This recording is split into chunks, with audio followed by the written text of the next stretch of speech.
ஏய், அவரோட இடத்துல வேற யாராவது இருந்திருந்தா நீ இந்த மாதிரி என் ஃப்ரெண்டோட காதலுக்கு உதவி பண்ணுங்கன்னு கேட்டதும் காலேஜுக்கு போனமா படிச்சமா பைய தூக்கிட்டு வீட்டுக்கு வந்த மாதிரி இருக்கணும், ஊர் பிரச்சனையில தலையிடாதுன்னு உன் மூஞ்சில் அடிச்ச மாதிரி சொல்லிருப்பாங்க.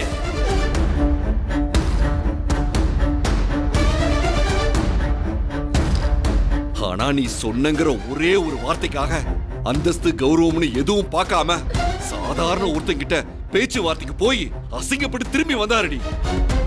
அப்ப கூட அவர் அவமானப்பட்ட வருத்தத்தையோ கோவத்தையோ உன் மேல காட்டாம எல்லாத்தையும் பொறுத்து போகணும்னு நினைச்சு, மருமகளே இனி இந்த விஷயத்துல யாரும் தலையிட வேண்டாம், இது இன்னொருத்தரோட குடும்ப பிரச்சனை, நமக்கு இதுக்கு சம்பந்தமே இல்லைன்னு சொல்லி பக்குவமா எடுத்து சொன்னாரா இல்லையா?